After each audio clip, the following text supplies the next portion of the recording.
நாம் கொஞ்சம் விவரமா தெரிஞ்சுக்க போறோம். விவிலியத்தினுடைய ஆசிரியர் யாரு? தூய ஆவியானவர். தூய ஆவியானவர். அவர் எழுதின புஸ்தகமே இப்படி நல்லா இருந்துச்சுன்னா அது எழுதினவர் இன்னும் எவரும் நல்லா இருப்பாரு. கைதட்டுங்க, சூப்பரா.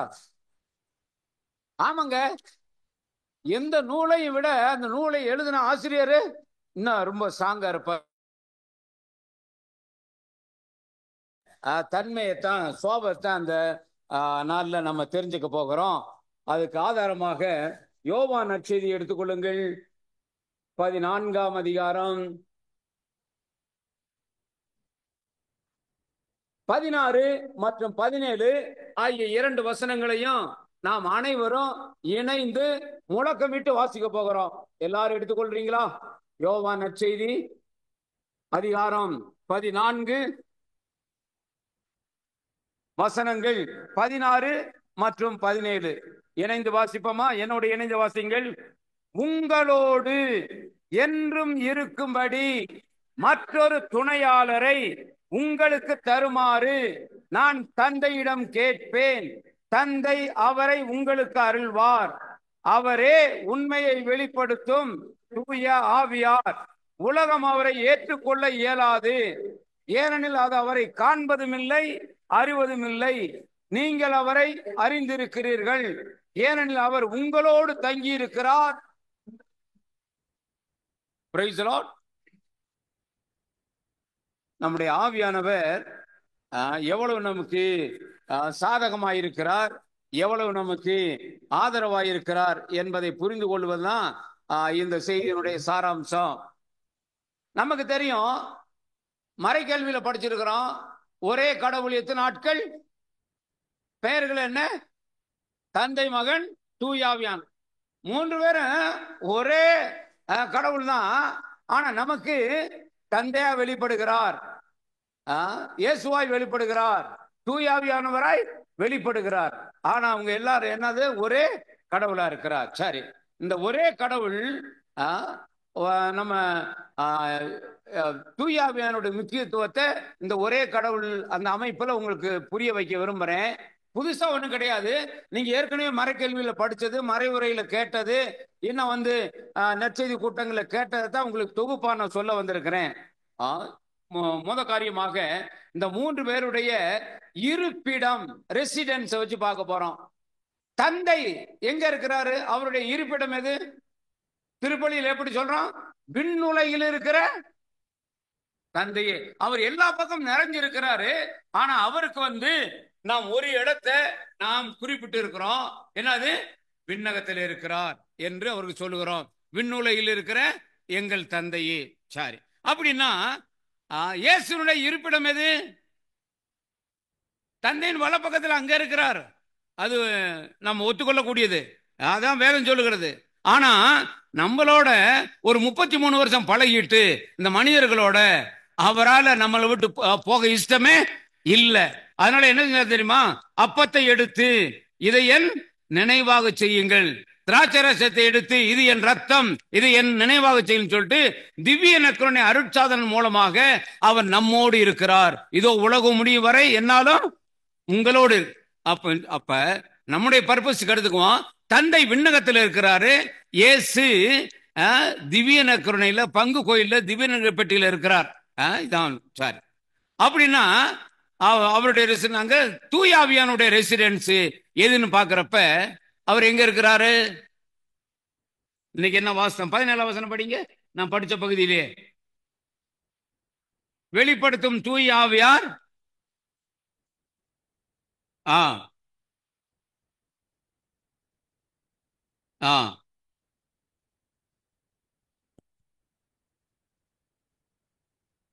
உங்களுக்கு உள்ளும் இருக்கிறார். இதுதான் பாயிண்ட். தூயாவியானவர் எங்க இருக்கிறாரு? நமக்குள்ள இருக்கிறார். இயேசு எங்க இருக்கிறாரு?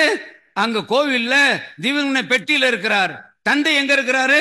விண்ணகத்தில் இருக்கிறார். இப்ப இந்த 3 பேருக்கு நீங்க நூல் பிடிச்சு பாருங்க. இந்த நூல், இந்த 3 பேர்ல நமக்கு மிக நெருக்கமா இருக்கிறது யாரு? தூய தந்தையை விட, இயேசுவை விட நமக்கு மிக நெருக்கமா இருக்கிறது யாரு? தூய ஆவியான். கைதட்டுங்க. Price the Lord. ஒரு முக்கியமான பாயிண்ட். ஆமா, தந்தை விட இயேசுவை விட எனக்கு நெருக்கமா இருக்கிற தூய ஆவியானவர் தான். இன்னும் கூட இவங்களுடைய மினிஸ்ட்ரி, இவங்களுடைய ஜாப், ப்ரொஃபஷன், இவங்களுடைய பணியின் அடிப்படையில பார்ப்போம். நான் சொல்ற இந்த விசுவாச தொகுப்பை நீங்க கேட்டு அதை சொல்லுங்க. தந்தை அதனுடைய உண்மையை சொல்லுங்க. தந்தை உலகை படைத்தார். S or no? 3 பேர் தான் சேர்ந்து படைச்சாங்க. ஆனா படைப்ப யாருக்கு ஒப்படைச்சிட்டோம்? தந்தைக்கு ஒப்படைச்சிட்டோம். இயேசு சிலுவையிலே மரித்து நம்மை மீட்டார். 3 பேரும் தான் மீட்புக்காக ஒன்று செஞ்சிருக்காங்க. ஆனா மீட்பு பணியை யாருக்கு ஒப்படைக்கிறோம்? இயேசு மீட்பர் அப்படின்னு சொல்றோம். தூய ஆவியானவர் இன்று நம்மை அர்ச்சித்து வழிநடத்தி கொண்டிருக்கிறார். Yes or no? எஸ்.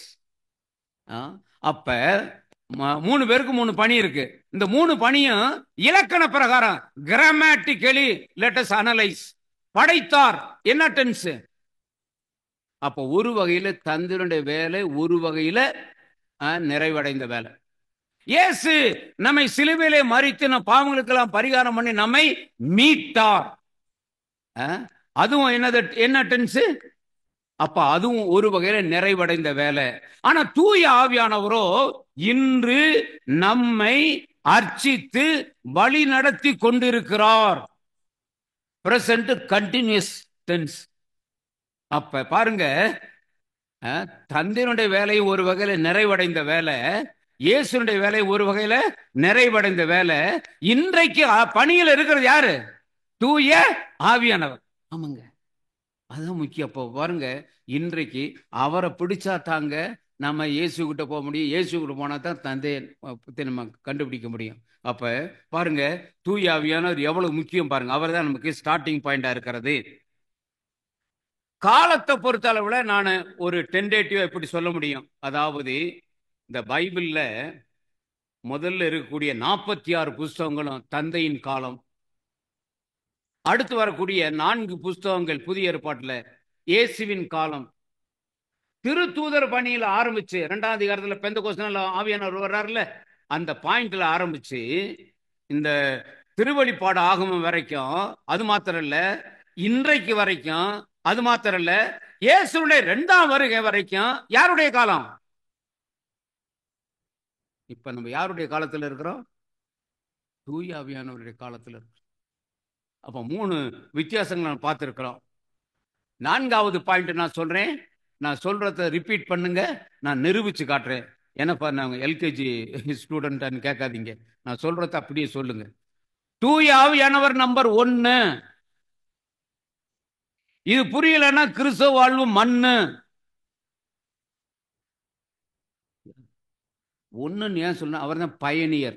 இந்த பைபிள்ல நீங்க எந்த முக்கியமான பாயிண்ட் எடுத்துக்கங்க, தூய ஆவியானவர் தான். 73 புஸ்தகம் இருக்குல்ல, புஸ்தகம் பகுதியை வாசிங்க, அதிகாரம் பகுதியை வாசிங்க. தொடக்கத்தில் கடவுள் விண்ணுலகையும் மண்ணுலகையும் படைத்த போது மண்ணுலகு உருவற்று வெறுமையாயிருந்தது. ஆழத்தின் மீது இருள் பரவி இருந்தது.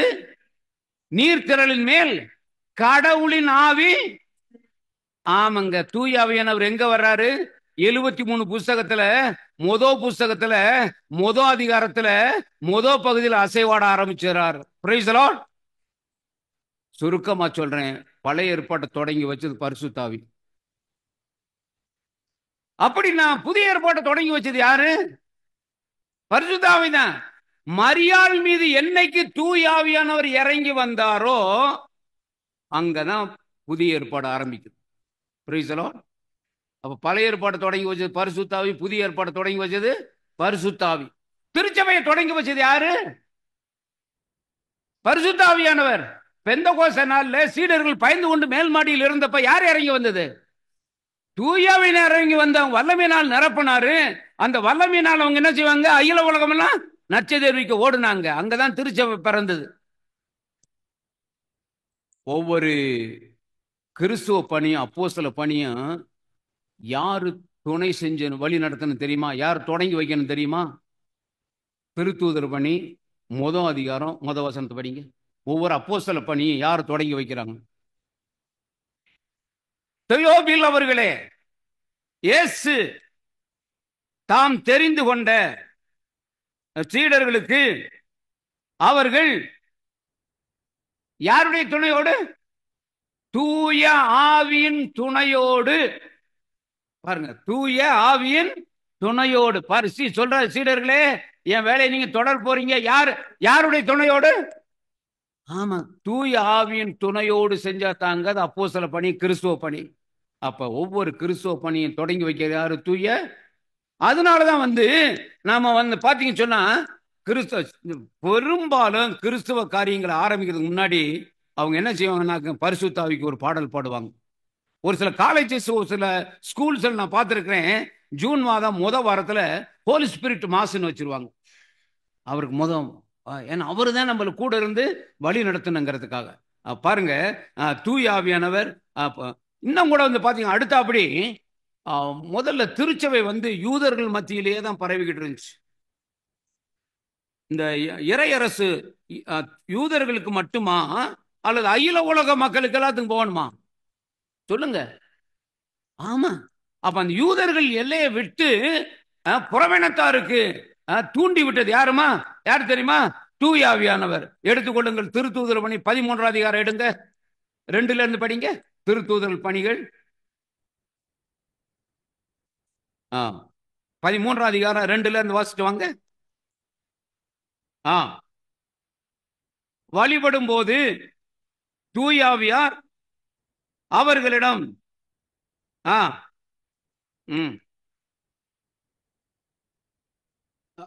பாருங்க, ஒரு தனிப்பட்ட பணிக்கென அழைத்திரு. என்ன தனிப்பட்ட பணி?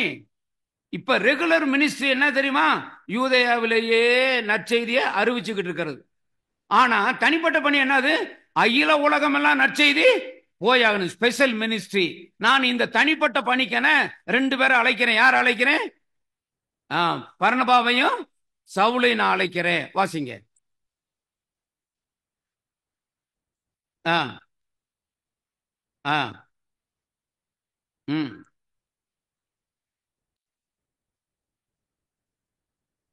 அப்ப பாருங்க, யூதர்கள் எல்லையிலிருந்து புறவினத்தாருக்கு நற்செய்தி தூண்டி விட்டது யாரு?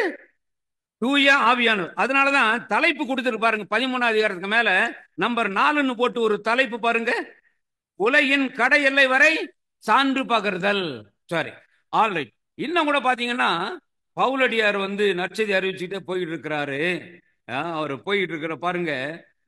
எதுக்கு நான் சொல்றேன்னு சொன்னா, நம்ம நாட்டுல அன்னைக்கு கொஞ்சம் மத துவேஷங்கள் அதிகமாகிறதுனால அவங்க எல்லாம் சில நம்மளை பத்தி என்ன பேசுறாங்கன்னாக்க, இந்த கிறிஸ்துவ மதம் ஐரோப்பாவில இருந்து வந்தது, அமெரிக்காவில இருந்து வந்தது. இல்ல, இந்த கிறிஸ்துவ மதம் ஆசியாவில் தோன்றியது. பாலஸ்தீனம் எங்க இருக்குது? ஆசியாவில் இருக்குது. அங்கிருந்து ஐரோப்பாவுக்கு போச்சு, வளர்ந்தது. அங்கிருந்து அமெரிக்காவுக்கு போச்சு, முதிர்ச்சி அடைந்தது. அங்கிருந்து மிஷனரிகள் நம்ம மீண்டும் தூண்டி விடத்தான் வந்தாங்க. Price the Lord. அதனால நம்ம மதம் ஐரோப்பாவில இருந்து வரல, அமெரிக்காவில இருந்து வரல. இப்ப பாருங்க, எப்படி ஆவியானவர் ஆசியாவில இருந்து எப்படி ஐரோப்பாவுக்கு நற்செய்தியை கொண்டு போறாரு பாருங்க. எடுத்துக்கொள்ளுங்கள், அதே திருத்தூதர் பணி 16 அதிகாரத்துல பாருங்க,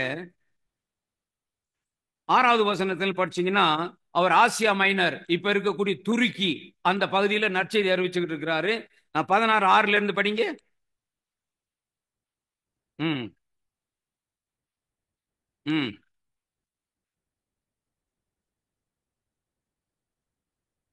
பாருங்க, தூயாவியானவர் நற்செய்தி அறிவிக்க துணை செய்யணுமா தடுக்கணுமா?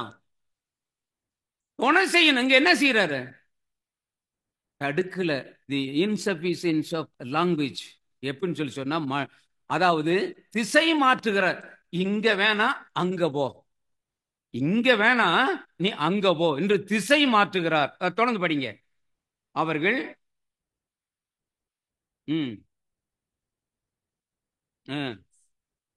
தூயாவியானவருக்கு இன்னொரு பேரு இயேசுவின் ஆவி. ஒரு சில இடங்களில் தந்தையின் ஆவின்னு வரும். இயேசுவின் ஆவி. அவர் அங்க என்ன செய்யறாரு? அங்கும் இங்கேயும் விடல, அங்கேயும் விடல. அப்ப இங்கேயும் லீடிங் இல்லையே, மினிஸ்ட்ரிக்கு இங்கேயும் லீடிங் இல்லையே. அப்ப என்ன செய்யறாரு வாசிங்க. ம் ம் துரோவா நகருக்கு வந்திருக்கிறாரு.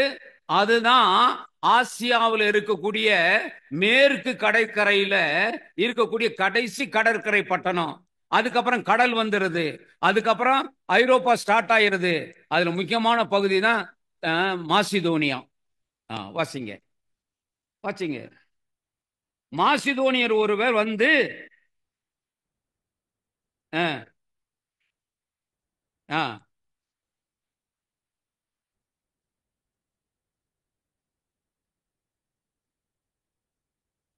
பாருங்க, இங்கதான் பாயிண்ட் எதுன்னு சொன்னா, ஆசியாவில இருந்து இப்பதான், ஏய் பவுல், நீ ஆசியாவுல நச்சு இதை அறிவிச்சது போதும், இப்ப அடுத்த கண்டத்துக்கு போ, ஐரோப்பா கண்டத்துக்கு போ. அப்ப பாருங்க, தூய ஆவியானவர் பழைய ஏற்பாட்டை தொடங்கி வச்சாரு, புதிய ஏற்பாட்டை தொடங்கி வைக்கிறாரு, நம்முடைய ஒவ்வொரு அப்போஸ்தல பணியும் தொடங்கி வைக்கிறாரு, திருச்சபையை தொடங்கி வைக்கிறாரு, யூத எல்லையிலிருந்து புறவினத்தாருக்கு நற்செய்தியை தொடங்கி வைக்கிறாரு, ஆசியாவிலிருந்து ஐரோப்பாவுக்கு தொடங்கி வைக்கிறாரு. அது மாத்திரமல்ல, இரண்டாம் வத்திக்கான் சங்கம் அடிக்கடி மறைவுரையில் சொல்றாங்கல்ல, மறைகள் சொல்றாங்கல்ல, அந்த இரண்டாம் வத்திக்கான் சங்கம் தொடங்குறப்ப முதல் தொடக்க உரையில அப்ப இருந்த திருத்தந்தை ஜான் பால் 23 23ஆம் அருளப்பர் இப்படி சொன்னார். தொடக்க ஸ்டேட்மெண்ட் என்ன தெரியுமா? திருச்சபையில் பூட்டப்பட்டிருக்கக்கூடிய எல்லா கதவுகளையும் திறந்து விடுவோம், புதிய பெந்தெகோஸ்தே காற்று திருச்சபைக்குள்ளே வீசட்டும். அவர் ஸ்டேட்மெண்ட் பயங்கரமான ஸ்டேட்மெண்ட். ஆங்க, அப்ப இரண்டாம் வத்திக்கான் சங்கம் தொடக்கத்துல தொடங்கி வச்சது யார்? தூய ஆவியானவர். அது மாத்திரம் இல்ல, உங்க பங்கு ஒரு குக்கிராமமா இருக்கும், 30 கிறிஸ்துவ குடும்பம் தான் இருக்கும், ஒரு ஓட்டு கோயில் தான் கட்டியிருப்பாங்க. அதுல வந்து சாயங்காலம் அந்த தாத்தா, கோயிலுக்குள்ள தாத்தா வந்து மணி அடிப்பாரு. மணி அடிச்சுட்டு ஜெபம் என்ன சொல்றாரு தெரியுமா? திவேஸ்வர சாந்துவே, தேவரீர் எழுந்தருளி வாரும், உடைய ஞான கதிர்களை வரவிடும், அதனால் உலகத்தின் முகத்தை. அப்ப பாருங்க, எல்லா தொடக்கமும் யாருகிட்ட இருந்து வருது? அதனாலதாங்க தூயாவே நம்ம நம்பர் 1, இல்லைன்னா கிறிஸ்துவ வாழ்வே மண். இப்ப ஏன் இருக்குன்னு சொல்றேன்னு சொன்னாக்க, அவ்வளவு தூய ஆவியானவர் நமக்கு இன்டிஸ்பென்சபிள், இன்றியமையாதவர். ஆமாங்க, தூய ஆவியான அவ்வளவு முக்கியம். அவர் இல்லைன்னு சொல்லி சொன்னாக்க நம்ம என்ன கிடையாது. அவர் வந்ததுனாலதான் படைப்பு, அவர் மரியாதை மீது வந்ததுனாலதான் நமக்கு மீட்பு. பாருங்க, இன்னும் கூட அவரு வந்தா தாங்க நம்ம ஜெபம் பண்ண முடியும். அவர் வந்தாத்தான் ஜெபம். எப்படி நான் ஜெபிக்க வேண்டும், எதற்காக ஜெபிக்க வேண்டும், கற்றுத்தாரும் ஆவியானவரே. வாசிங்க ரோமேயர் 8:26 படிங்க. ஏன்னா நம்ம எப்படி ஜெபிக்க வேண்டும் என்று நமக்கு தெரியாது, தூய ஆவியானவர் தாமே நமக்கு துணை செய்கிறான் படிக்கிறோம்ல. வாசிங்க ரோமேயர் 8:26. இவ்வாறு தூய ஆவியார் வலுவற்ற நிலையில் கூட நிற்கிறார். எதற்காக, எப்படி நாம் ஜெபிக்க வேண்டும் என்று நமக்கு தெரியாது. தூய ஆவியார் தாமே சொல்வ வடிவம் பெற முடியாத பெருமூச்சுக்கள் வழியாக, பாருங்க, நம்ம நல்லா ஜெபிக்கணும்னா தூய ஆவியான துணை வந்தா தான் நம்ம ஜெபிக்க முடியும். அப்ப அவரு நம்ம ஜெபத்துக்கு இன்றியமையாதவரா இருக்கிறார். தூய ஆவியானவர் வந்தா தான் இயேசுவுக்கு நம்ம சாட்சியா இருக்க முடியும். ஆமாங்க, திருத்தூதர் பணிகள் 1:8 படிங்க. அவர் வந்தாத்தான், இல்லைன்னா சாட்சியம் இல்லை, இயேசுக்கு சாட்சியம் 1:8. ஆனால் தூய ஆவியானவர் உங்களிடம் வரும்போது நீங்கள் விண்ணகத்திலிருந்து வரும் பலனை பெற்று எருசலேமிலும் யூதேயா சமாரியா முழுவதிலும் எல்லை வரை எனக்கு எப்ப சாட்சி? அவர் வந்தாத்தான், அந்த உன்னதத்தின் வல்லமையினால ஆட்கொள்ளப்பட்டாத்தான் நாம் சாட்சியா இருக்க முடியும். அது மாத்திரம் இல்ல, நற்செய்தி அறிவிப்பு தூய ஆவியானவர் வந்தா தாங்க நற்செய்தி அறிவிக்க முடியும். ஆமாங்க, நேற்று வந்த சபைகள் நம்மகிட்ட இருந்தவன் அங்க போயிடுறேன், 6 மாசத்துல வந்து ஃபாதர் உங்களுக்கு நான் சுவிசேஷம் சொல்லட்டான்னு எனக்கிட்ட வந்து கேட்கிறேன். என்னடா அந்த ராஸ்கல் நமக்கு வந்து சுவிசேஷம் சொல்ல, ஏன்னா அவன் வந்து கொஞ்சம் கொஞ்சமா வேதத்தை படிச்சு ஆவியானோட முக்கியத்துவத்துல உணர ஆரம்பிச்சுட்டான். இப்ப அவன் வந்து நமக்கு ஆவியானோட முக்கியத்துவத்தை அவன் புரிஞ்சுக்கிட்டான். நமக்கு வந்து அவர் வந்தா வாசிங்க லூக்கா 24:49 படிங்க. சீடர்கள் அவசரப்பட்டு நற்செய்தி அறிவிக்க ஓடிராதீங்க, நகரத்திலேயே தங்கியிருங்க, உன்னதத்தின் பலனை பெற்றுக்கொள்ளுங்க. லூக்கா 24:49. இதோ தந்தை வாக்களித்த வல்லமையை நான் உங்களுக்கு அனுப்புகிறேன், நீங்கள் உன்னதத்திலிருந்து வரும் வல்லமையால் ஆட்கொள்ளப்படும் வரை நகரத்திலேயே தங்கியிருங்கள். அப்புறம் தான் நற்செய்தி அறிவிக்க போகணும். Price the Lord. அப்ப நல்லா கவனிங்க, அவர் வந்தாதான் நமக்கு என்னது படைப்பு, அவர் வந்ததுனாலதான் மீட்பு, அவர் வந்தாதான் ஜெபம், அவர் வந்தாதான் இயேசுக்கு சாட்சியம், அவர் வந்தாதான் நற்செய்தி அறிவிக்க முடியும். ஆன் த ஸ்பாட் ஒரு உண்மை சொல்றேன். இப்ப நீங்க திருப்பலியில் நோட் பண்ணி இருக்கலாம், ஃபாதர் இன்னைக்கு கொஞ்சம் ரப்பர் மாதிரி பிரசங்க இழுத்துட்டாரு. கொஞ்சம் இருந்தாலும் கூட அந்த பிரசங்கத்து முடிவில் ஃபாதர் ஒரு சின்ன காரியம் செஞ்சார். நீங்கெல்லாம் காணிக்கை பாடல் பாடுனீங்க. அந்த பிரதர் வந்து பீடத்துக்கு பொருட்கள்லாம் எடுத்து வச்சாரு. வெள்ளை துணி எக்வார்பரில் ஃபாதர் வச்சுட்டு அவரு ஒரு அரை நிமிஷம் ஒரு ஜெபம் பண்ணார். அரை நிமிஷம் தான். என்ன தெரியுமா? ஆகவே உமது ஆவியை அனுப்பி இக்காணிக்கைகளை புனிதப்படுத்த வேண்டும் என உம்மை தாழ்மையுடன் மன்றாடுகிறோம். இவ்வாறு எங்கள் ஆண்டவர் இயேசு கிறிஸ்துவின் உடலாகவும் இரத்தமாகவும் எங்களுக்கு இவை. இந்த ஜெபத்துக்கு முன்னாடி அது அப்பம், இப்ப என்னது ஆண்டவருடைய உடல். இந்த ஜெபத்துக்கு முன்னாடி திராட்சரஜம், இந்த அரை நிமிஷம் ஜெபத்துக்கு அப்புறம் என்னது ஆண்டவருடைய. இன்றைக்கு ஆவியானவர் ஒவ்வொரு திருப்பலியிலும் செயல்படுகிறார். கைதட்டுங்க பாருங்க, இன்றியமையாதவர் ஆவியானவர் இல்லைன்னா இன்டிஸ்பென்சிபிள். அதனாலதான் பவுலடியார் ஒரு சில ராடிக்கல் ஸ்டேட்மெண்ட் கொடுத்திருக்கிறார். படிங்க ரோமையர் 8:9. ரோமையர் 8:9. ஆனால் கடவுளின் ஆவி உங்களுக்குள் குடியிருந்தால் நீங்கள் ஊனியல்பை கொண்டிராமல் கொண்டிருப்பீர்கள். கிறிஸ்துவின் ஆவியை கொண்டிராதோர், பாருங்க, கிறிஸ்துவின் ஆவியை கொண்டிராதோர் அவர் அவருக்குரியவர் அல்ல. பழைய மொழிபெயர்ப்பு, கிறிஸ்துவின் ஆவியை கொண்டிராதவன் கிறிஸ்தவன் அல்ல. ரொம்ப ரேடிக்கலா இருந்துச்சு. அந்த ஆவியை எவ்வளவு முக்கியத்துவம் பாருங்க. இன்று பாருங்க 1 கொரிந்தியர் 12. 1 கொரிந்தியர் 12க்கு வாங்க, 3வது வசனம். கடவுளின் ஆவியா ஆட்கொள்ளப்பட்டு எவரும் ஆவியினால் நிரம்பி யாரு சபிக்கப்பட்டவர்னு சொல்ல மாட்டாங்க. இது எந்த பின்னணியில் எழுதினாங்கன்னா, இது வந்து ஏறக்குறைய 70வது வருஷம் எழுதப்பட்ட இந்த 1 கொரிந்தியர் கிபி 70ஆம் ஆண்டு. அப்போ வந்து என்னன்னா, திருச்சபை பரவிக்கிட்டு இருந்தப்ப ரோமைய வேத கலாபனை, அந்த வேத கலாபனையில கைது பண்ணிட்டு வருவாங்க. இங்க நிக்கிறீங்கல்ல, ஏசு சபிக்கப்பட்டவன் எவனா சொன்னா yes you go you go யோ. ஆனா எவமே சொல்லலையோ அவனை இப்ப சிறையில தூக்கி போட்டுருவேன், கொல்ல போறேன், நான் சிங்கங்களை அவுத்து விடுவேன். அந்த பின்னணி தான் வந்துச்சு.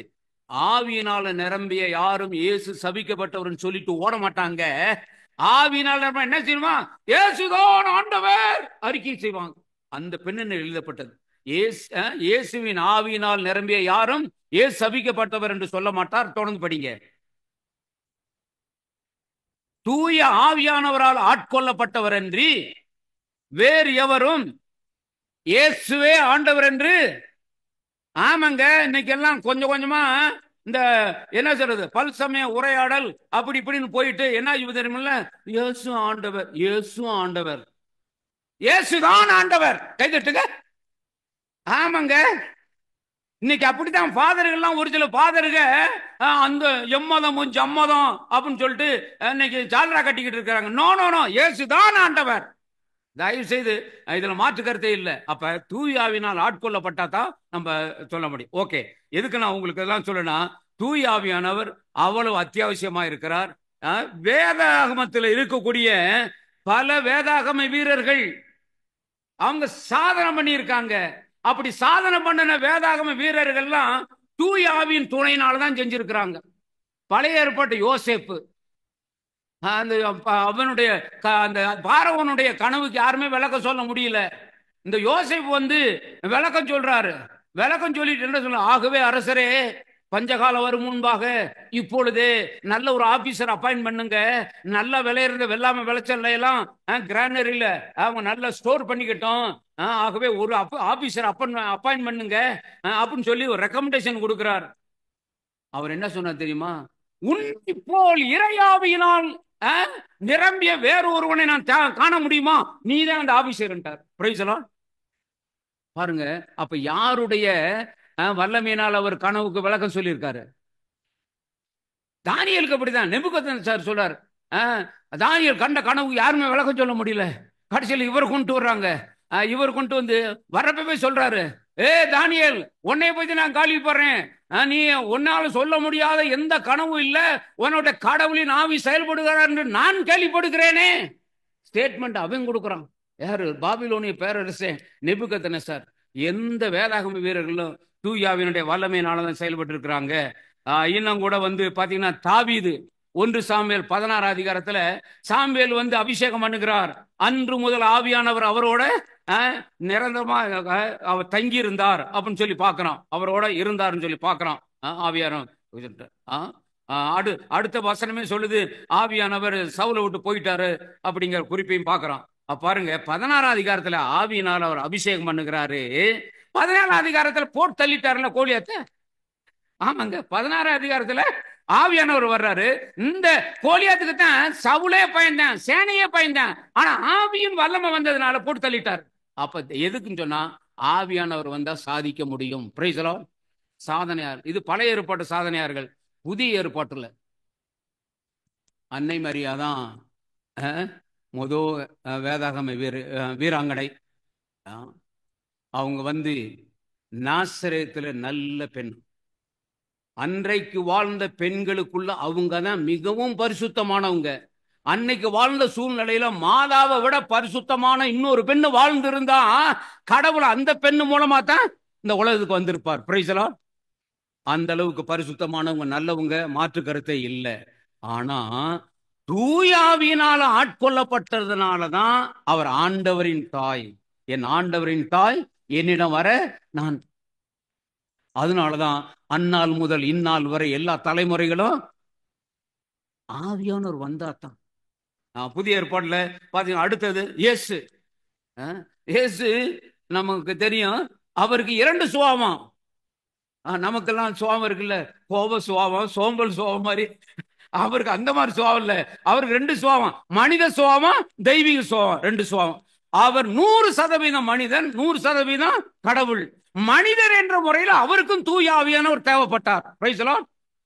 மனிதன் என்ற முறையில் அவருக்கும் தூய ஆவியானவர் தேவைப்பட்டார். திருத்தூதர் பணி 10:38 படிங்க.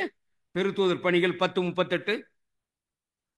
கடவுள் நாசரேத்தூர் இயேசுவின் மேல் தூய ஆவியானவரின் வல்லமையை பெற்று இருந்ததால் அழகையின் கொடுமைக்கு உட்பட்ட அனைவரையும் விடுவித்து எங்கும் நன்மை செய்து கொண்டே சென்றார். பாருங்க, அவருக்கு மனிதன் என்ற முறையில் அவருக்கும் ஆவியானவர் தேவைப்பட்டு இருக்கிறார். Price the Lord. இன்னும் கூட பாத்தீங்க சொன்னா பவுலடியார் புதிய ஏற்பாட்டு இதுல ஒரு முக்கியமான ஒரு வேதாகம நபரை நான் பார்க்கிறேன். பரிசுத்தாவினுடைய கொடைகளை நமக்கு லிஸ்ட் போட்டு கொடுத்திருக்கிறது யாரு? பவுலடியார் தான். பரிசுத்தாவினுடைய கனிகளை லிஸ்ட் போட்டு கொடுத்திருக்கிறது யாரு? பவுலடியார் தான்.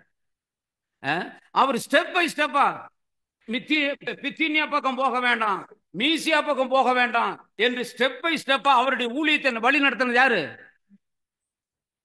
ஆவியானவர் அவர் இருந்ததுனாலதான் அவர் கண்டம் விட்டு கண்டம் போய் நற்செய்தி அறிவிச்சார். 13 கடிதங்களை எழுதியிருக்கிறார். புறவினத்தாரின் அப்போஸ்தலர்னு பேரு. அப்ப நம்முடைய வாழ்க்கை, கிறிஸ்துவ வாழ்க்கை சிறப்படையணும்னு சொன்னாக்க ஆவியின் வல்லமையை உணர்ந்து அதை பெற்று நாம் வாழ வேண்டும். Price the Lord.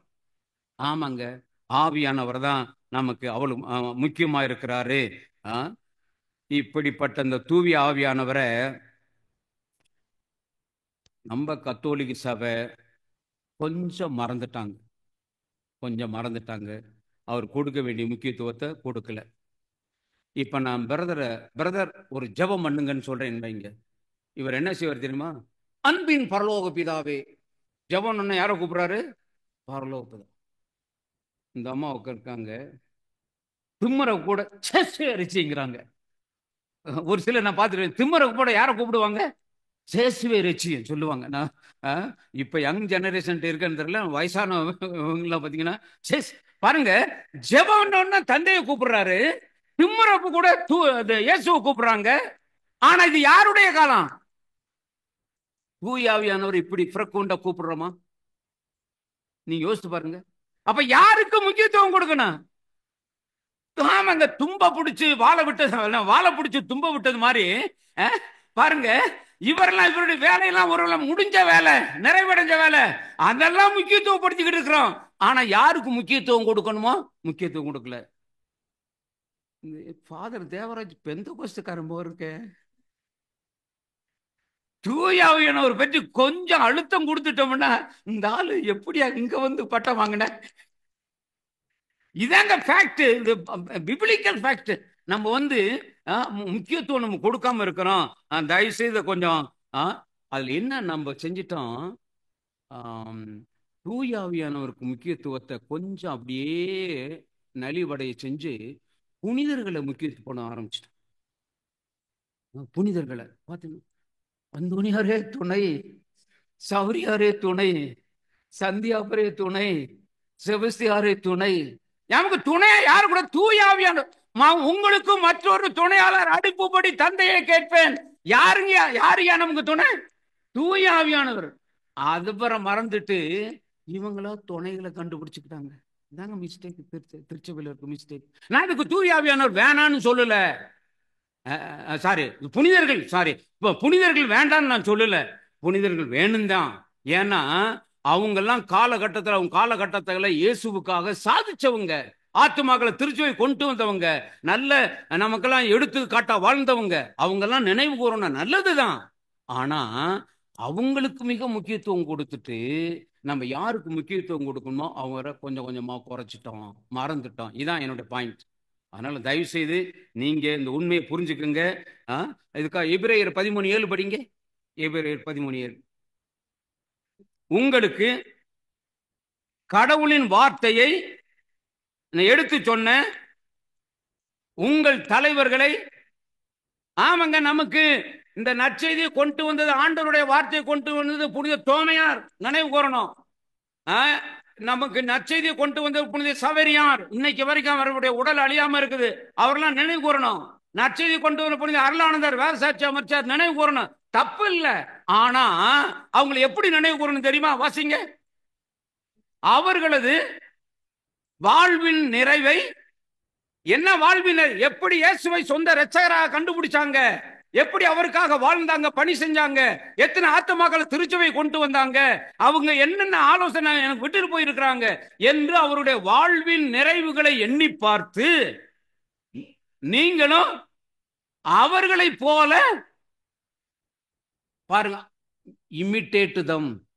ஆமாங்க, அவங்கள போல நீ நடக்க, அதுக்கு தாங்க புனிதர்கள். அவங்க மாதிரி மாடல். ஆனா நம்ம மாடலா இருக்கிறவங்களெல்லாம் புனிதராக்கிட்டு அது மேல கொண்டு போயிட்டு நம்ம தூய ஆவியானவரை கீழே வச்சுட்டு அது மிகப்பெரிய தவறு. தயவு செய்து கொஞ்சம் இதை நீங்க உணர்ந்துக்குங்க. ஆக இப்ப நீங்க என்ன இனிமேல் செய்யலாம் என்பதற்கு ஒரு சில ப்ரொபோசல்ஸ் ப்ளீஸ் ரைட். சும்மா ஜாட்டோம்னா நீங்க ஹெட்லைன் டைட்டில் மாத்திரம் கொஞ்சம் கொஞ்சம் உதவியாக பிற்பாடு. ஏன்னா இவ்வளவு நேரம் பேசிட்டோம், என்னதான் ஃபாதர் செய்யணும், என்னென்னமோ சொல்லிக்கிட்டு இருக்கீங்க அப்படின்னு, வாட் ஷால் வி டு அப்படிங்கிற ஒரு சில காரியங்கள், ஒரு சில ப்ரொபோஸ். மொதல் காரியம், நம்ம எல்லாம் ரட்சிக்கப்பட்டவங்க. பெந்தகோஸ்துக்காரன் தானே பெந்தகோஸ்துக்காரன் கேட்குறாங்க, நீங்களா ரட்சிக்கப்பட்டீங்களா, நீங்களா ரட்சிக்கப்பட்டீங்களா? வேற ஒன்றும் இல்லை, ஏன் பாவத்துக்காக தந்தையா இறைவன் தன் ஒரே மகனை சிலுவையில பலியாக்கி என் பாவங்களை எல்லாம் என்ன செஞ்சாரு? பரிகாரம் செஞ்சு என்னைய விடுவிச்சு என்னுடைய கடவுளுடைய என்னுடைய பிள்ளையா மாத்திட்டார். இதை யாரெல்லாம் நம்புகிறோமோ ஏத்துக்கிறோமோ அதான் ரட்சிப்பு, அதான் மீட்பு. Price the Lord. அதன் அடையாளமா தான் தூய ஆவியானவர் முத்திரையாக நமக்குள் போடப்பட்டுட்டார். 2 கொரிந்தியர் 1:12 1:22 படிங்க. இந்த இதுதான் முக்கியமான பாயிண்ட். நம்ம ரட்சிக்கப்பட்டோம் என்பதை முதல் பாயிண்ட் புடிச்சுக்கணும். 2 கொரிந்தியர் 1:22 அவரே நம் மீட்பை உறுதிப்படுத்தும் அடையாளமாக தூய ஆவியை நம் உள்ளத்தில் பொழிந்து நம்மீது தம் முத்திரையை இவன் இயேசுவின் ரத்தத்தினால கரையம் கொடுத்து வாங்கப்பட்டு கடவுளின் பிள்ளையாகிவிட்டான். முத்திரை அடிச்சாச்சு. அதான் பரிசுத்த ஆவி. Price the Lord. அவ்வாறு நான் மீட்கப்பட்டவன், ரட்சிக்கப்பட்டவன். தயவு செய்து இந்த பாயிண்ட தயவுசெய்து அடிக்கடி நினைவுறுங்க, நன்றி சொல்லுங்க. ஆமாங்க, உலகமெல்லாம் அந்தகார இருள் இருக்குது. நம்மை ஆண்டவர் ரட்சித்து நம்ம ஆச்சரிய ஒளிக்கு என்ன அழைச்சு நீ உலகுக்கு ஒளியாயிரு ஒப்பாயிருன்னு சொல்லி நம்மளை விடுவிச்சிட்டாரு. அதனால இந்த பேசிக் பாயிண்ட் தயவு செய்து இதை உணருங்க. ரட்சிக்கப்பட்டாங்க கேட்கறாங்களே, இதான் பாயிண்ட். நம்மளாம் ரட்சிக்கப்பட்டுட்டோம். இதை விசுவசிக்கணும், இதை ஏற்றுக்கொள்ளணும். எத்தனை பேர் இங்க இருக்கிறவங்க ஏற்றுக்கிறோம்? எனக்காகத்தான் இயேசு கிறிஸ்து சிலுவையில பாடுபட்டு ரத்தம் சிந்தி ஏன் பாவத்துக்கெல்லாம் பரிகாரம் பண்ணிட்டாரு அப்படின்னு விசுவசிக்கிறவங்க கை தூக்குங்க. Price the Lord. நீங்களா ரட்சிக்கப்பட்டாச்சுங்க. Price the Lord. யாரெல்லாம் அதை டிக்ளேர் பண்றோம், ஆமா எனக்காகத்தான். வாசிங்க யோவான் 3:16 படிங்க. யோவான் நற்செய்தி 3:16. தம் ஒரே மகன் மீது நம்பிக்கை கொள்ளும் எவரும் அழியாமல் நிலைவாழ்வை பெறும் பொருட்டு தம் ஒரே மகனை அனுப்பி, பாருங்க, அவரே கல்வாரியில் சிலுவை பலியாக்கும் அளவுக்கு நம் மீது அன்பு கூர்ந்தார். அப்ப இந்த பாயிண்ட் அதுக்கு ஆண்டவருக்கு நன்றி. ஆண்டவரே, நான் இந்த மாதிரி உண்மை கடவுள் எதுன்னு தெரியாம நான் தவிச்சுக்கிட்டு இருந்தேன். ஆனா நீங்க உங்க ஒரே மகன் அனுப்பி என்னை நீங்க விடுவிச்சிட்டீங்க. அதுக்காக நன்றி ஆண்டவரேன்னு அடிக்கடி நன்றி சொல்லுங்க இந்த மீட்புக்கு. Price the Lord. இதனாலதான் மற்ற சபக்காரவங்க இந்த பாயிண்ட் முதல் பாயிண்ட வச்சுக்குவாங்க. நீங்க ரட்சிக்கப்பட்டீங்களா? இதைத்தான் அடிக்கடி கேட்பாங்க. தயவுசெய்து பாயிண்ட் 1. 2வது ரொம்ப கஷ்டமான காரியம், முடிஞ்சா செஞ்சு பாருங்க. ஒவ்வொரு நாளும் காலையில கண்ணு முழிச்ச உடனே பெட்ல இருந்து எந்திரிக்க வேண்டாம். கண்ணு முழிச்ச உடனே குட் மார்னிங் ஹோலி ஸ்பிரிட் சொல்லுங்க. ஆமாங்க, காலை வணக்கம் சொல்லிடணும். காலை வணக்கம் தூய் ஆவியானவரை சொல்லு. என்ன பாரு ஒரு மாதிரி இருக்குதே. இங்க யாரு டீச்சர் அது ஆசிரியர் யாரோ வந்திருக்கீங்களா? டீச்சிங்ல இருக்கவங்க சரி, எந்திரிங்க பிரதர். நீங்க நோட்ஸ் ஆஃப் லெசனோட திங்கக்கிழமை காலையில உங்க கிளாஸ் ரூம்ல கால் வைக்கிறீங்க. ஸ்டூடெண்ட்ஸ் என்ன சொல்றாங்க? குட் மார்னிங் சார் சொல்றாங்களா இல்லையா? ஆமாங்க, உட்காருங்க. எதுக்கு நான் சொல்றேன்னா, வகுப்பை நடத்துற வாத்தியாருக்கு அவன் குட் மார்னிங் சொல்றான். என் வாழ்க்கையை நடத்துற தூய ஆவியானவருக்கு நான் குட் மார்னிங் சொல்லலாமா வேண்டாமா? வகுப்பை நடத்துற வாத்தியாருக்கு டெய்லி குட் மார்னிங் சொன்னானா என் வாழ்க்கையை நடத்துறது யாரு? தூய. இன்று நம்மை அர்ச்சித்து வழி நடத்தி கொண்டிருக்கிறது யாரு? தூயா. அதனால தயவு செய்து கண்ணு முழிச்ச உடனே இனிமேல் என்ன சொல்ல போறீங்க? Good morning Holy Spirit. ஆமாங்க, சொல்லு. 2வது காரியம். 3வது காரியமா, ஃப்ரெண்ட்ஷிப் வித் ஹோலி ஸ்பிரிட். ஆமாங்க, ஃப்ரெண்ட்ஷிப் தாங்க வாழ்க்கையில மிக முக்கியமானது. Friendship. A friend indeed is சொல்றாங்கல்ல, அந்த மாதிரி தூயாவியான நல்ல டிவைன் ஃப்ரெண்டா இருக்கிறார். உங்க ஹியூமன் ஃப்ரெண்ட் இருக்கலாம், அவன் அடுத்த வீடா இருக்கலாம், அல்லது அடுத்த தெருவா இருக்கலாம், அல்லது அடுத்த ஊரா இருக்கலாம், அல்லது அடுத்த நாடா கூட இருக்கலாம். ஆனா இந்த ஃப்ரெண்டு உனக்கு உள்ளேயே இருக்கிறார். Price the Lord. இந்த ஹியூமன் ஃப்ரெண்டு, அவர் ரைட் ஹேண்டு, உனக்கு அவ்வளவு நல்ல அன்பு காட்டுறவே இன்னைக்கு உதவ முடியும், நாளைக்கு அவனால உதவ முடியாது. மனித இயலாமை. ஆனா இவர் ஆல்மைட்டி காட், எல்லாம் வல்லவர், எல்லாம் நிறைந்தவர். அவனை விட இவரைத்தான் நம்ம நம்பணும். இன்னும் கூட பார்த்தீங்கன்னு சொன்னாக்க, இந்த ஹியூமன் ஃப்ரெண்ட்லாம் சில சமயம்ல நண்பனா இருந்து எதிரியா கூட மாறிடுவேன். ஆனா இவரோ இந்த டிவைன் ஃப்ரெண்ட் ஹோலி ஸ்பிரிட் இருக்கிறாருல்ல, நீ பாவம் செஞ்சாலும் உன்னை விட்டு வெளியே போக மாட்டார். என்ன ஃபாதர்? ஆமா, பேசாம செயல்படாம அமைதியாகு. என்னைக்கு அந்த பாவத்துக்காக மனசாப்பட்டு வருத்தப்பட்டு மன்னிப்பு வாங்கி மீண்டும் வர்றியோ அப்புறம் செயல்பட ஆரம்பிப்பார். Praise the lord. அந்த ஃப்ரெண்டெல்லாம் வந்து உன்னை பிட்ரே பண்ணிட்டு ஓடிடுவேன். ஆனா இவரோ நான் பாவம் செஞ்சா என்னை விட்டு போகவே மாட்டாரு. நான் மனசாப்படுறதுக்கு அப்புறம் தான் செயல்பட ஆரம்பிப்பார். அவர் என்னை விட்டு விலகவே மாட்டார். அப்படிப்பட்ட நல்ல ஃப்ரெண்டு. அதனாலதான் சொல்றேன், தயவு செய்து ஒவ்வொரு நாளும் கண்ணு முழிச்சோன்னு என்ன சொல்ல போறீங்க? குட் மார்னிங் ஃப்ரெண்ட் சொல்லிட்டு அந்த ஃப்ரெண்ட்ஷிப்பை வளர்க்கறதுக்கு என்ன செய்யலாம்னு சொல்லி சொன்னாக்க, ஃப்ரெண்ட்ஷிப்பு நான் முதல்ல சரியா புரிஞ்சுக்கல, இப்ப நான் புரிஞ்சுக்கிட்டேன் இந்த மொபைல் வந்ததுக்கு அப்புறம். என்னன்னா ஃப்ரெண்ட்ஸுகள்கிட்ட அடிக்கடி பேசுறாங்க, அதிக நேரம் பேசுறாங்க. ஃப்ரெண்ட்ஷிப்ல முக்கியமான பாயிண்ட் இப்ப என்ன ஆயிருச்சு? அடிக்கடி பேசுறது, அதிக நேரம். அது போலதான் டிவைன் ஃப்ரெண்டு கிட்ட தயவு செய்து ஒவ்வொரு காரியத்தையும் அவர்கிட்ட சொல்லிட்டு செய்யுங்க. தப்பு பண்ணிட்டா மன்னிப்பு கேளுங்க, நல்லா முடிச்சுட்டா நன்றி சொல்லுங்க. ஒவ்வொரு வேற லாங் பிரேயர்லாம் கிடையாது. Holy spirit kindly help me, தூயாவியானவரை துணை செய்யுங்க. ஒவ்வொரு எக்ஸாம் போறீங்களா, தூயாவியானவர் வாங்க எக்ஸாம் எழுதலாம். வீடு கூட்ட போறீங்க, ஆவியானவர் வாங்க வீட்டை பிறக்கலாம். ஷாப்பிங் போறீங்க, ஆவியானவர் வாங்க நீங்கள் ஞானத்தை கொடுங்க, எதை வாங்கணும் நீங்க வாங்க அப்படின்னு. ஒவ்வொரு காரியத்திலையும் அவர் உங்களுக்கு உதவி செய்யறதுக்கு தாங்க எக்ஸுகுலிஸ்வா உனக்குட்ட வாசம் பண்ணுகிறார். Price the Lord. பழைய ஏற்பாட்டில் வந்து தூயாவியானவர் எங்க இருந்தார் தெரியுமா? ஒரு இறைவாக்கினர்கிட்ட இருப்பார், ஒரு அரசர்கிட்ட இருப்பார். அவங்கள அந்த அபிஷேகம் பண்ணாங்கல்ல, அந்த மாதிரி இறைவாக்கினர் குரு இவங்கள்ட்ட தான். ஆனா இந்த மத்த அந்த தூதர்கள்லாம் இருந்தாங்கல்ல, நம்ம பழைய ஏற்பாட்டு பைபிள் ஹீரோஸ் எல்லாம், தாவீது கிட்ட வருவாரு, கோலியத்தை போட்டு தள்ளிட்டு போயிடுவார். கிதியோன்ட்ட வருவாரு, மிதியானியரை அடிச்சு நொறுக்கிட்டு போயிடுவார். வந்துட்டு போயிட்டே இருந்தாரு, விசிட் ஆன் பிசினஸ், அவ்வளவுதான். ஆனா புதிய ஏற்பாடுல என்ன தெரியுமில்ல, ஆவியானவர் வந்து நிரந்தரமா என்னோடு வாசம் பண்ணுகிறார். கைதட்டுங்க. நான் போச்சொன்னாலும் போக மாட்டாரு, நான் பாவம் செஞ்சாலும் என்னை விட்டு போகவே மாட்டாரு. அப்படிப்பட்ட நிரந்தரமாய் நமக்குள்ள அவர் வாசம் பண்ணுகிறார். Price the Lord. என்னைக்கு மனம் திரும்பி மன்னிப்பு கேட்கிறோமோ அன்னைக்கு செயல்பட ஆரம்பிப்பார். அப்படிப்பட்ட ஆவியானவர் நமக்குள்ள இருக்கிறதுனால தயவு செய்து அவரோட அந்த ஃப்ரெண்ட்ஷிப் வச்சுக்கோங்க, பேசுங்க, நன்றி சொல்லுங்க, தப்பு செஞ்சுட்டா மன்னிப்பு கேளுங்க. அவர் அதுக்கு தான் நமக்குள்ள கொடுக்கப்பட்டிருக்கிறார்.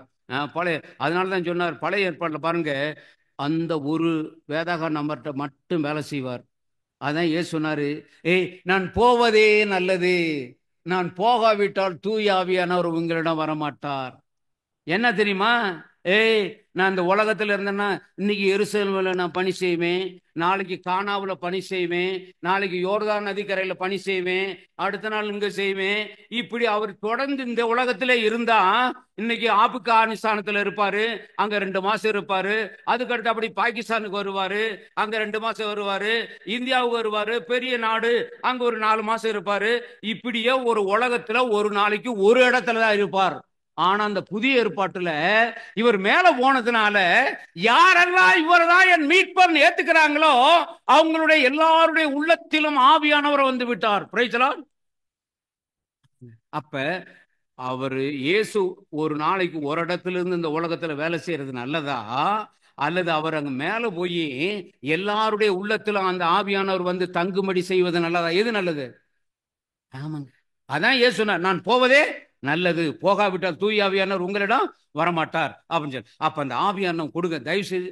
Avail is blessings, is directions, அவருடைய ஆசீர்வாதங்களை தயவு செய்து கேளுங்க, அவர் கொடுப்பார். கொடுக்கறதுக்கு தான் நமக்கு உள்ளத்திலே வந்துட்டார். 4வது, தயவு செய்து முக்கியமான உங்களுக்கு அதாவது உங்க செயலுக்கு அப்பாற்பட்டது எப்படி தீர்மானிக்கிறதுன்னு தெரியல, எதை எடுக்கிறதுன்னு தெரியல, அந்த மாதிரி சிக்கலான சூழ்நிலைகள்ல தயவு செய்து தூய ஆவியானவருக்கு நவநாள் செய்யுங்க. Be sure he will lead you 100%. ஆமா, ஆவியானவர் வந்துட்டா நம்மள நிறை உண்மையில நடத்துவார். யோவான் 16:13, யோவான் நற்செய்தி 16:13, அவர் வந்துட்டார்னாக்க ஹி வில் லீட் பெர்ஃபெக்ட்லி. உண்மையை வெளிப்படுத்தும் தூய ஆவியார் வரும்போது முழு உண்மை நோக்கி வழி நடத்துவார்.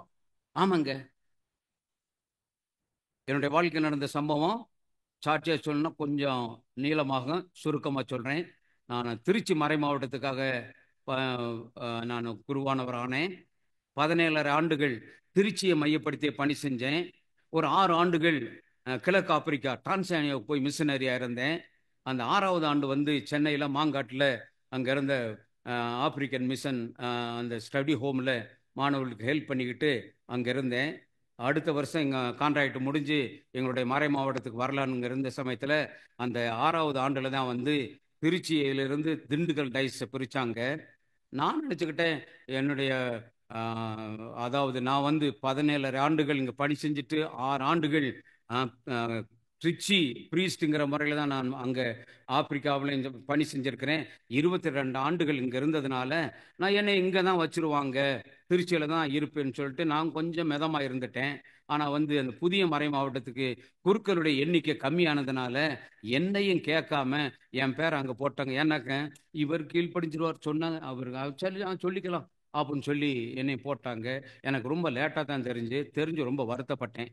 அந்த நாளில் நான் அந்த மாதிரி என்னடா இந்த மாதிரி நம்மளை வந்து அதாவது மனசார வந்து எனக்கு கொஞ்சம் கீழ்ப்படிதல் அந்த பாயிண்ட் ஆஃப் வியூ எனக்கு குறுப்பட்டம் வாங்கினப்ப தாமஸ் பெர்னாண்டோ அப்படிங்கிற ஆயர் எனக்கு குறுப்பட்டம் கொடுத்தாரு. எனக்கும் எனக்கு பின்வரும் ஆயர்களுக்கும் வாக்களிக்க நீ கீழ்ப்படிய வாக்களிக்கிறீரா அப்படின்னு ஒரு கேள்வி கேட்டார். நான் என்ன சொன்னேன்? வாக்களிக்கிறேன் சொல்லி முடிஞ்சு போச்சு. அப்ப பெரியவங்க சொன்னா நான் கீழ்ப்படியுங்க. இதுக்காக இப்படி ஒரு வார்த்தைப்பாடு கொடுத்துட்டோமே அதனால கீழ்ப்படியணுங்கிறதுக்காக. ஆனா மனசார திண்டுக்கலுக்கு போக எனக்கு இஷ்டமே இல்லை அந்த நாள். அதனால சோர்வோட நான் பஸ்ஸில் பயணம் பண்ணிக்கிட்டு இருந்தேன். திண்டுக்கல்லேருந்து ஒரு 20 கிலோமீட்டர் பக்கத்தில் மாங்காடுங்கிற இடத்துல போயிருந்த சமயத்தில் அன்றைக்கு வந்து பஸ்ஸில் நான் அன்னைக்கு மார்னிங் ப்ரேயரில் பிரைஸ் அண்ட் ஒர்ஷிப்பில் 1/2 hour பாக்கி வச்சுருந்தேன். அதுக்காக அந்த பாக்கி தூயாவை என்னை மையப்படுத்தி praise and worship 1 hour everyday அந்த காலம் செஞ்சுக்கிட்டு இருந்தேன். அப்போ வந்து 1/2 hour பாக்கியாக இருந்துச்சு. அந்த பஸ்ஸில் அப்படியே படிச்சுக்கிட்டு போனேன் பாருங்க. அந்த 20 கிலோமீட்டர் பக்கத்தில் அந்த வடமதுரைக்கிட்ட வந்து என்ன அறியாமல் ஆவியானவருடைய குரலை கேட்டேன். தேவராஜ் ஏன் சோகமாக இருக்கிறீங்க? யாரும் பேசல, ஒரு குரல் மட்டும் கேட்குது. நான் புரிஞ்சுக்கிட்டேன், ஓகே ஏதோ கடவுள் சத்தமாக இருக்குன்ட்டு. ஆவியானவரே, எனக்கு பிடிக்காத மறை மாவட்டத்துக்கு போக சொல்கிறாங்க, நான் கீழ்ப்படிதல் வார்த்தைப்பாடு கொடுத்துருக்கிறேன், அதனால நான் போகிறேன். சரி, இப்போ என்ன செய்கிற? அடுத்த கேள்வி அதை உணர்ந்தேன். ஆவியானவரே, உங்களோட தான் நான் ஜெபம் பண்ணிக்கிட்டு இருக்கிறேன். குட், என் கூட நீ ஜெபம் பண்ணுறீல்ல, நான் உன் கூட திண்டுக்கலுக்கு வர்றேன். இந்த இது கிடைச்சி பாருங்க, நான் உன் கூட திண்டுக்கல். ஆமாங்க, இந்த இந்த ஒரு கன்ஃபர்மேஷன் கிடைச்சி பாருங்க. 1.5 மாதமாக எனக்கு என்ன மனசுல குழப்பமா இருந்துச்சு. என்னடா திண்டுக்கலுக்கு நம்ம போறோம். எனக்கு திருச்சியில ஏன் இருக்க விரும்புன்னு சொன்னா, எனக்கு அங்க சுவிசேஷ உறவு அதிகமா இருந்துச்சு. இறைவார்த்தையின் அடிப்படையில அங்க உறவு அதிகமா இருந்ததுனால அந்த உறவு விட்டு நான் எனக்கு திண்டுக்கலுக்கு போக எனக்கு இஷ்டம் இல்லை. நான் அந்த பகுதியில் பிறந்திருந்தாலும் கூட சொல்லிட்டேன்.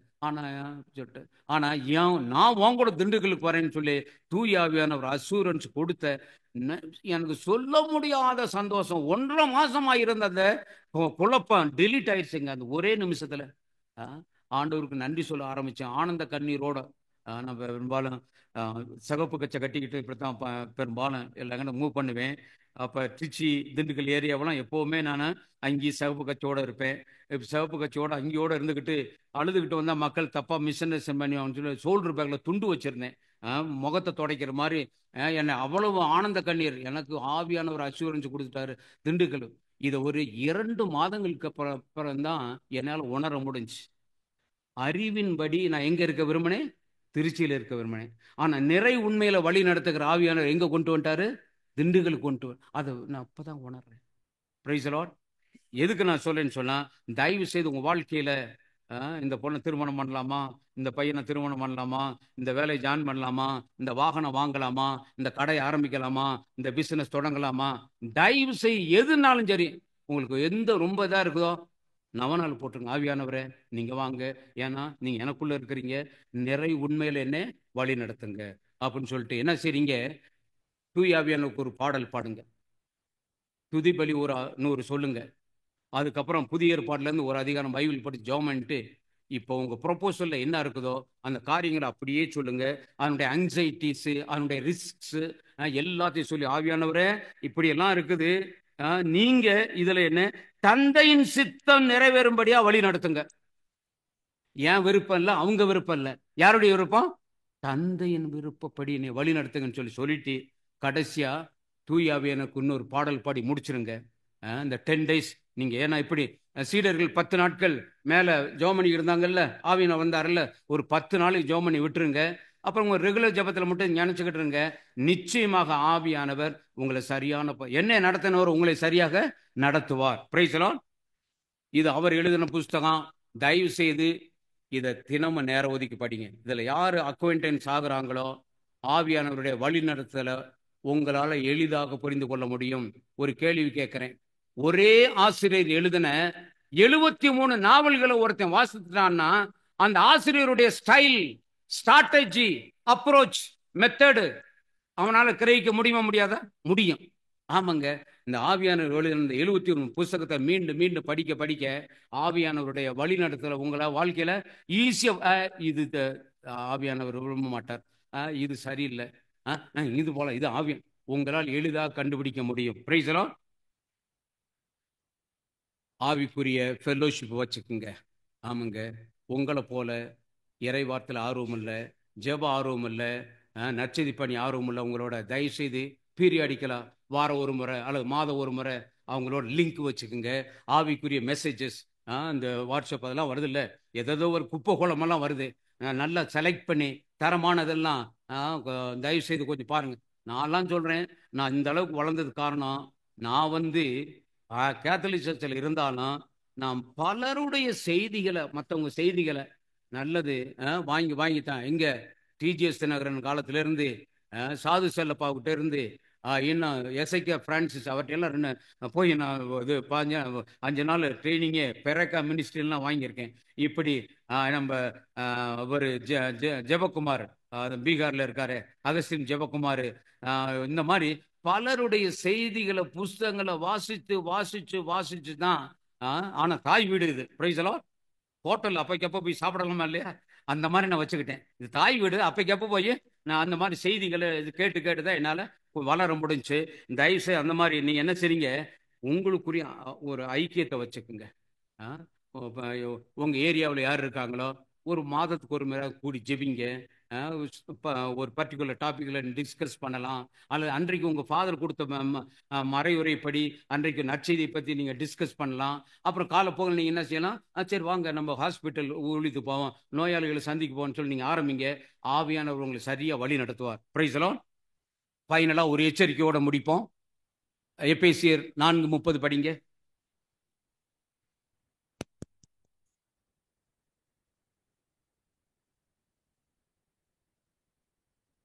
2 நிமிடத்தில் முடிக்கிறேன். நீங்க 2 நிமிடத்தில் முடிச்சு. கடவுளின் தூய ஆவியாருக்கு, ஆமாங்க இவ்வளவு போதும். கடவுளின் தூய ஆவியாருக்கு துயரம் அறிக்காதீர்கள். பழைய மொழிபெயர்ப்பு, தூய ஆவியை துக்கப்படுத்தாதீர்கள். ஏன் தெரியுமா? தந்தை விண்ணகத்தில் இருக்கிறாரு, இயேசு பங்கு கோயில திவ்ய பெட்டிக்குள்ள இருக்கிறாரு. தூய ஆவியானவர் எங்க இருக்காரு?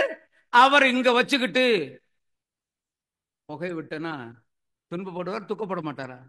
அவரை வச்சுக்கிட்டு டாஸ்மாக் ஒயின் பர்த்டே ஊத்துனா துக்கப்படுவார், துக்கப்பட மாட்டாரா? அவர் அங்க வச்சுக்கிட்டு மோசமான புளு பிலிம்ஸை பார்த்துக்கிட்டு துக்கப்படுவார், துக்கப்பட மாட்டாரா? அவர் அங்க வச்சுக்கிட்டு 3வது ஆளை பத்தி தேவையெல்லாம் புறணி பேசிக்கிட்டு துக்கப்படுவாரா, துக்கப்பட மாட்டாரா? Don't grieve the Holy Spirit. ஆமாங்க. நீங்க அப்படி துயரப்படுத்துறீங்கன்னா பேசாம செயல்படாம ஒதுங்கிடுவார். ஐயோ ட்ரையா இருக்குதே, எனக்கு ஒரு லீடிங்கே இல்லையே, நோ ஹாப்பினஸ். ஏன் அவரை நீ துக்கப்படுத்திட்ட? தயவு செய்து உடனே மன்னிப்பு கேட்டு என்ன செய்றீங்க, அவரை ரிகன்சைல் பண்ணிருங்க. Price the Lord. அதனால தூய ஆவியை துக்கப்படுத்திடுங்க. சுருக்கமா சொல்றேன், தூய ஆவியானவர் வந்தா தான் தூள் கலப்ப முடியும். கிறிஸ்துவ வாழ்க்கையில தூய ஆவியானவர் வந்தா தான் தூள் கலப்ப முடியும். ஏன்னா தூய ஆவி கிறிஸ்துவ வாழ்வுக்கு சாவி. ஆமாங்க. ஒருத்தன் 40 கோடிக்கு நல்ல வீடு கட்டியிருந்தா கூட போன இடத்துல சாவியை காண போட்டான்னா என்ன பிரயோஜனம்? வெளியில தான் நிக்கணும். தூயாவி தாங்க கிறிஸ்தவ வாழ்வுக்கு சாவி. தயவு செய்து இந்த சாவியை எங்க காண போட்டுறாதீங்க. அவங்க வாழ்க்கைய நொந்துக்குவீங்க. தயவு செய்து கொஞ்சம் பார்த்துக்குங்க. இதைத்தான் இவர் எழுதிட்டாரு. சக்கரையா 4:6 படிங்க.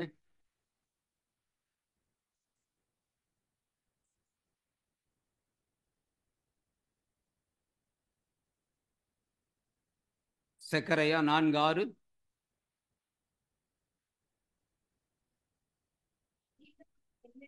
மீண்டும் அவர் என்னிடம், செருபாபேலுக்கு ஆண்டவர் அருளிய வாக்கு, உனது ஆற்றலாலும் அல்ல, உனது வலிமையாலும் அல்ல, ஆனால் எனது ஆவியினாலே ஆகும்.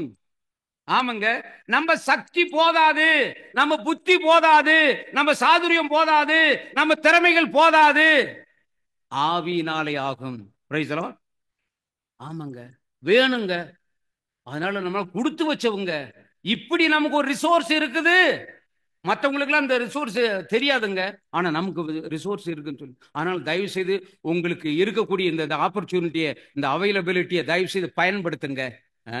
ஆற்றலாலும் அல்ல, அல்ல சக்தியாலும் அல்ல, அல்ல ஆண்டவரின் ஆவியாலே ஆகுமே, ஆண்டவரின் ஆவியாலே ஆகுமே. ஆற்றலாலும் அல்ல, அல்ல